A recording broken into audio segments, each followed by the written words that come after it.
Sanibonani, ngithanda ukubingelela amakhehla nezalukwazi, o-anti, omalume namanoni abahle ngokuphela kwawo. Umkhulu Dlangonyezi lo, impande egawula ezizweni. Namhlanje ngizokhuluma la ngemimoya ephakama kuthina namaphupho akhona. Umuntu azazibuza ukuthi ngaphupha ukukhanya kangaka, uphupha ukukhanya nokukhanya nje, zikhona lezi zinto ezinhle kuwena, kukhona lokho okuphakamayo okumangalisayo. So namhlanje idlozi lakho lizozibonakalisa ukuthi cha, hhayi ngoba ngumntwana omubi kuwe, kodwa ngumuntu ophakeme, ngumuntu ozimisele ngokwenza izinto zokukhanya. So mengithi uzokwenza izinto zokukhanya, uzophupha umuntu ekunikeza isibane esimhlophe, shuthi kunalento ekumele ukuthi uyidlulisele. Uphupha isibane kube ngazuthi kunento ekumele ukuthi uyidlulise esimeni sekhaya, abantu bakhanyisele, abantu abadala bakhanyisele, abantu basekhaya bakhanyisele, izinto zibe lula, kungabi khona into ezoshabalala. So lesi sibane sokusiphupha esimhlophe unikezwa zona, ngisho ngaba iy'bane ezahlukahlukene, phela uyawubona nje umbala obomvu, red, shuthi wena uzonqobela abantu basekhaya ey'nkingeni zabo le mandulo noma manje. Njengoba unikeza lesi sibane esibomvu, phela ilwimpi phela, bese uyakhuleka, bese uyabona ukuthi lezi zinto zizokwenza njani edlozini. So kubalulekile njengamanje ukuthi uqale manje uzimisele ngayonke into oyiphuphayo, nangazonke izinto otshelwa zona kwelamathunga, ukuthi manje awusikhulekele bese izinto ziba lula nawe, bese siyakubonga phela ngoba uma wenza edlozini nalo lizokwenza, uma ungawenzi nalo ngeke lize lenze. So kubalulekile ukuthi ulilalele idlozi lakho, uzithembe nawe ukuthi cha, ngizokwenza konke kufanele ukuthi ngikwenze. Uyabona? So kunaleli phupho umuntu uzosiphupha endiza. Abanye bangakuyiqonda lento uphupha undiza. Undiza ngobani? Phela into endiza into ephezulu, so ayithinteki nje, ayithinteki, akekho umuntu ozokwazi ukufinyelela la ukhona. Ngisho isitha sifinyeleleli le phezulu la kundiza khona iy'nyoni, ngoba inyoni iyabaleka. So uma uzophupha wena undiza, ukhombisa ukuthi isithunywa sakho siphakeme, sesikwazile ukukunqobisa ezitheni zonke. This is why uyiphupha wena wenjani, undiza. Uyabona? Hhayi ngoba uyinyoni, but kuyakhombisa ukuthi amandla onawo asemakhulu kakhulu, imimoya emibi ayisakwazi ukufinyelela kuwe. Usuhlengiwe kwelamathongo, usuhlengiwe ey'thunyweni ezikwembethe esimeni sekhaya. Amen. So iyona nje into engingacacisa kakhulu ngokuphupha undiza. Uyabona? Because ukuphupha uwa, abantu bayayiphambanisa lento, usuke ukhula. Kunaleli phupho leli elithusa abantu, ongakwazi ngisho ukuxoxela umngane wakho, yazi ukuthi ngike ngaphupha into enjena. Yazi khona abantu abamphuphayo uJesu, khona abantu abamphuphayo uJesu, khona abantu abaphupha iy'mfihlakalo, into efihliwe, into engale, khona abantu abaphupha izinto ey'kanjalo.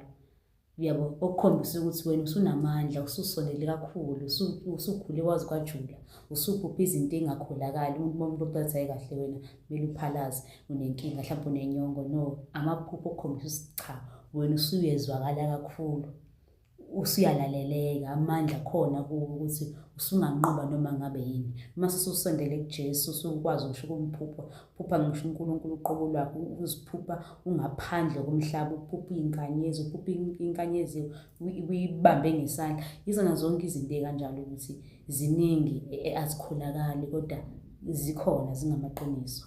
Wena nje ingelosi yakho isikuthathile, ingelosi usukwazi ukubona izinto ezingale. So kubalulekile ngaso sonke isikhathi ukuthi amaphupho uwafake enhliziyweni, ngisho usuke iphupho lincane kangakanani, kodwa zama ngayonke indlela ukuthi ungalikhohlwa, ulihlaziye, ngoba usuke uphupha, usuke ukhonjiswa ikusasa ukuthi cha, kuzokwenzakalani kusasa. So kubalulekile ukuthi iphupho ukwazi ukulifaka enhliziyweni yakho, ulihlaziye, ngoba kusuke kuyinto vele ezokwenzeka, hhayi ngoba ingenzeki. Angithi usukulele, ingakho ingenzeki ngoba phela uyalala, usukhonjiswa ini, i-future yakho yakusasa, ukuthi kusasa kuzobe sekunje. Uyabona? So ingakho siphupha. Then kuba khona lamaphupho la uzosiphupha usemanzini. Uyabona? Phupha ungaphansi kwamanzi, ukuthi ngifunani mina emanzini, obaba semanzini, ngoba angijwayele ngisho ulihambo ulwandle, kodwa uziphupha usemanzini, idlozi lakhe lisemanzini.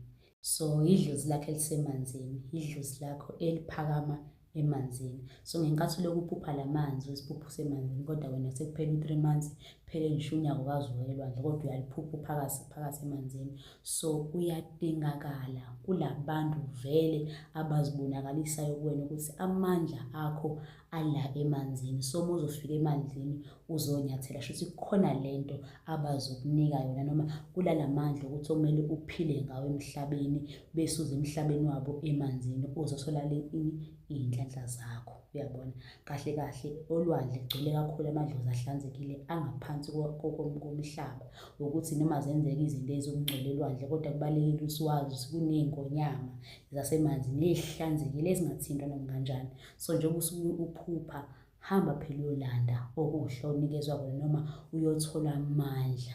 Uyabona, phela abantu basuke belindele khona into ezophuma. Umuntu uselindele ukuthi uma engena emanzini shuthi khona into azoyithatha noma khonani. Cha, ukungena la manzi angimboze kusuke kudilizwe iy'nkinga, kufakwa amandla amasha ukuze ukwazi ukuthi leli dlozi likwembathe. Uyabona, kuhlukahlukene ukuthi indawo usuke uyolwandle, libizwe elani lapha elwandle, kodwa kusuke kumele ukuthi uhambe, ungapheli usuku noma iy'nyanga noma ini ungazange wahamba unyathela khona. So injalo indaba ukuthi amanzi ayakudinga. Uphupha amajazi, uphupha izembatho, uphupha iy'ntambo, uphupha ubuhlalo, uphupha zonke lezi zinto lezi zingukukhanya. Uyabona, so uphuphe ngisho amabhayi. Kwamanye amabhayi kusuke kungakhomba ukuthi wena uzoba nabantu ngathini, uzoba isangoma. Amanye amabhayi asuke kuveza ubukhulu bakho. Kunaleli bhayi lengwe elimhlophe eli-black and white elisho ukuthi uhamba namakhosi ahamba nokukhanya, shuthi khona iy'ngelosi lapho emakhosini. Yingakho umntwana uzophila ini? Ubukhosi, ngalezi zinto lezi ambathiswa zona ezichaza ubukhosi bakhe. Yingakho ubona abantu abayiney'ngelosi abanethunya bembethe iy'phika enjani? Ezinengwe, okukhombisa ukuthi wena umbethwa abantu abadala basemandulo, abaphakama kuwena, abaphakama ngobukhulu, abanemithetho. Ey'nkosini kwakunemithetho, namanje uma uthi ufika kwiy'ndawo zobukhosi kunemithetho, awungeni la ukwenza ukuthi akwenzi ukuthi. So umntwana osuke embethe lesi siphika umuntu ombethe umthetho ukuthi awenzi noma kanjani, awenzi okubi, uphila uhlale uzinze. Yingakho le emakhosini amahlala ufica amakhosi wonke ephelele ehleli kuze kube abantu abeza kephi? Kuwona. Nawe linda, kuzoza, ungazami ukuphakamisa into ngenkani kanti ubethwa amakhosi. So ingakho kuzofica kuyisinto esinjalo. So kubalulekile-ke ngisho kuthiwa ungaphupha usesontweni ukhuleka, mhlambe sekuphele 3 months ungayi esontweni and futhi uneSithunywa, uzosiphupha ukhuleka esontweni, uthandaza, ukhulekela abantu.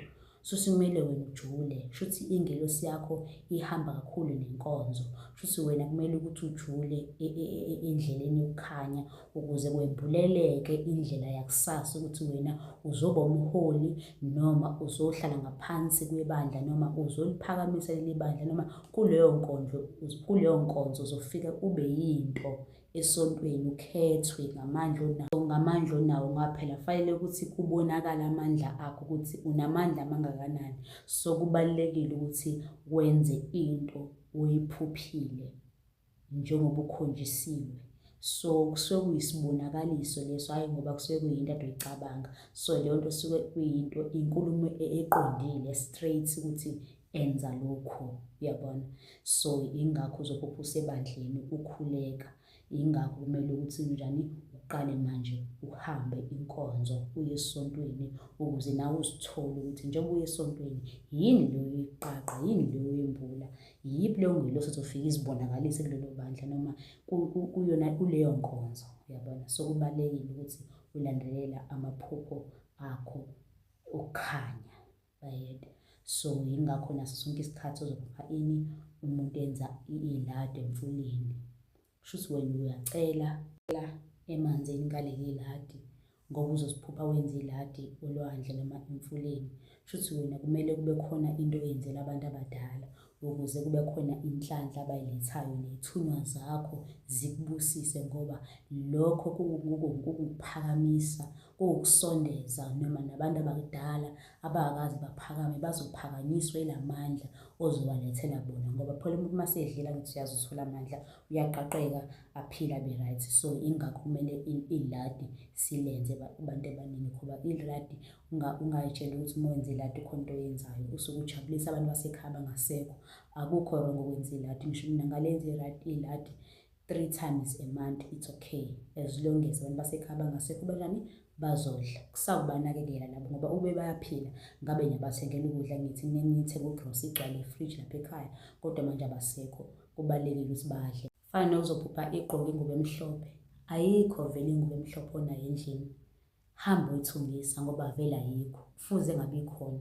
Iphupho liyakutshela ukuthi kufuze abe ugqoke ingubo emhlophe nawe lapha endlini wardrobe wakho, hamba uthenga ingubo uyithungise, noma uma kuthi kukhona la ubona khona zihengiwe zizinhle, thatha phela ufike uyicele bese uyakhulekela, uyifake, uyibike kubantu abadala ukuthi le ngubo emhlophe ngizokhuleka ngayo njengoba ningibonisile ukuthi no, kufanele ngivele ngikhuleke ngigqoke into emhlophe.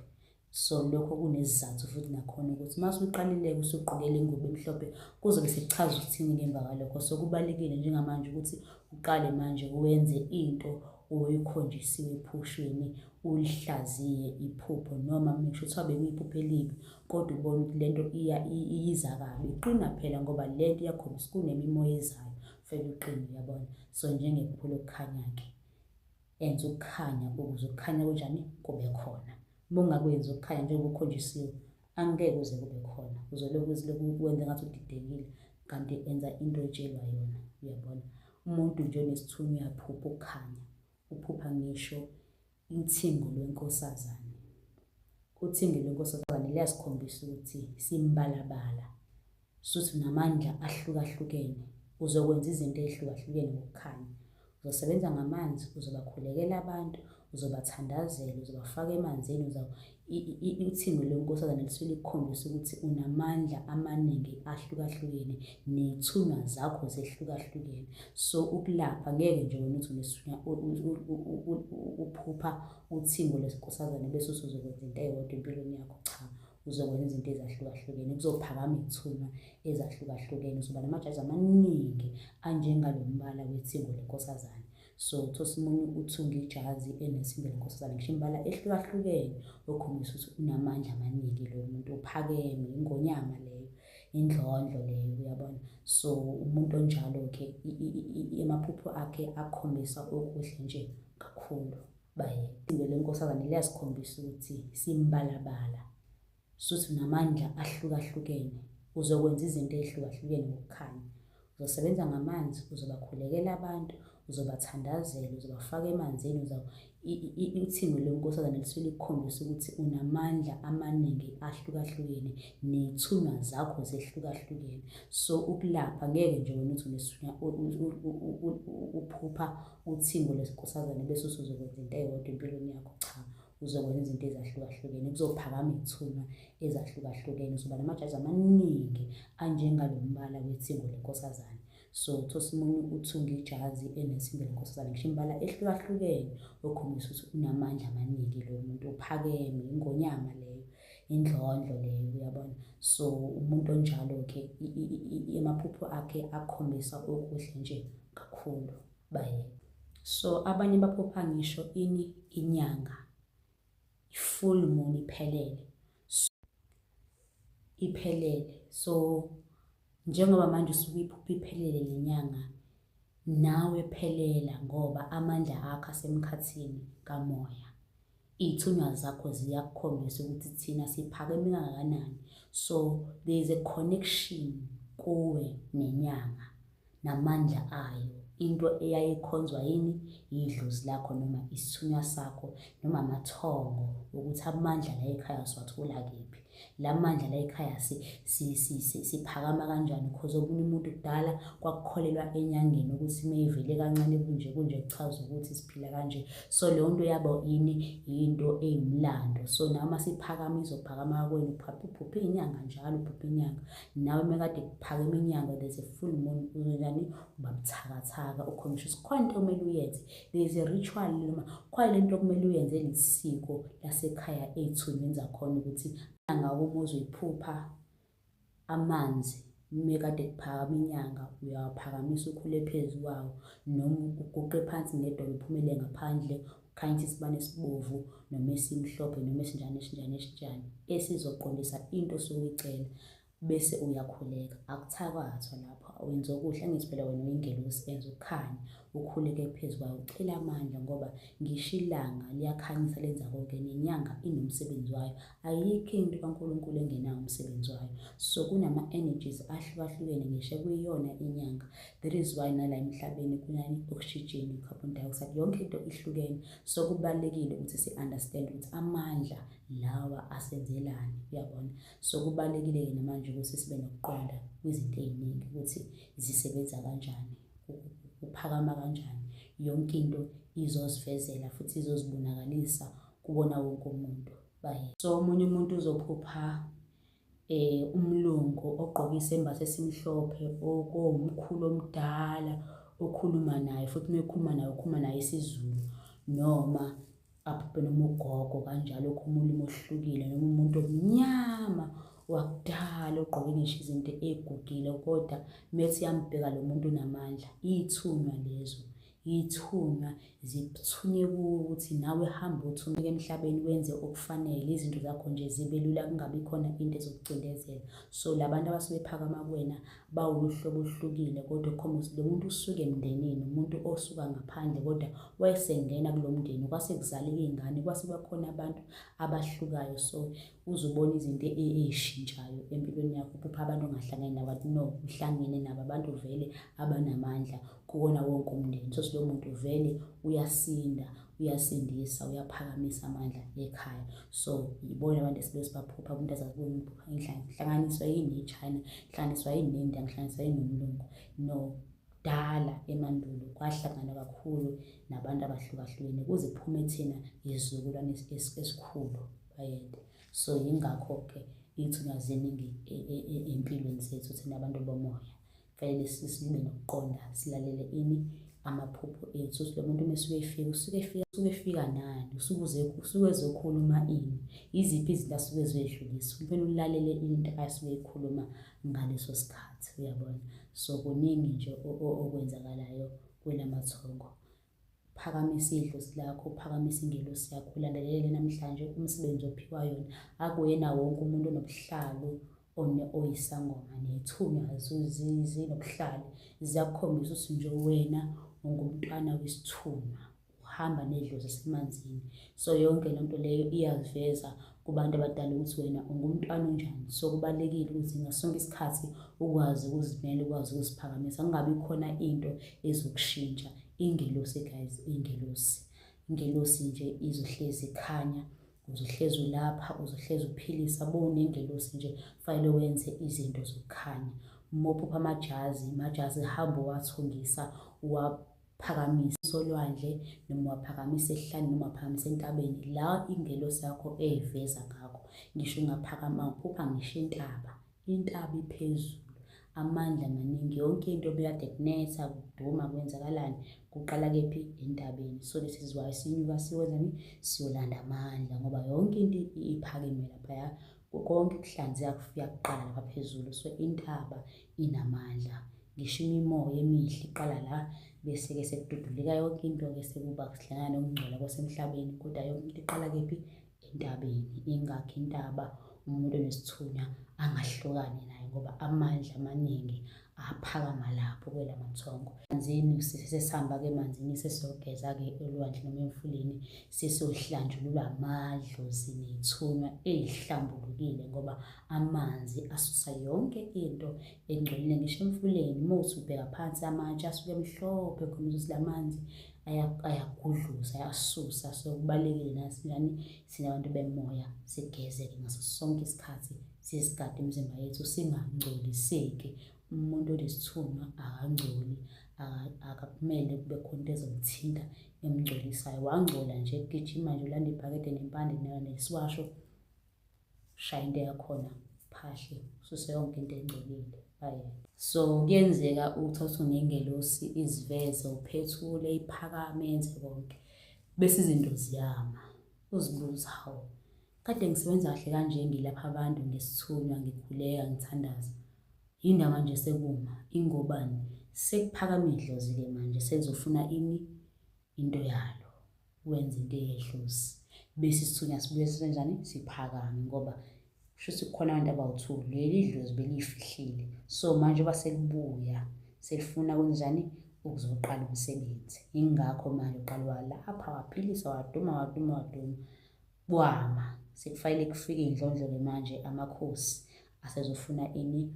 Uphakamisa umndawo nesithunywa, isithunywa sakho sesimile, umndawo usufuna ukwenjani? Uphakame, noma umnguni noma umndili, ngabe yini eziveza kuwo ngaso sikhathi. So ungasheshi uthuke, kube ngathi uthakathi uvale, ube nedlozi nayo yonke into enjalo. So iyona lento engiyikhulumayo ukuthi ngenkathi ufokhasa laphaya usuqala umsebenzi, sekumile, sekwenziwe kwesithunywa, akuze kwethongo-ke manje, ukuze lento izilingane, wenze usenze isithongo thwasa, wenze yonke into ngoba liyaziphakamela idlozi. Uma kade njani uphakamisa isithunywa, liyiveze ukuthi no, ngikhona-ke nami seyisikhathi sami.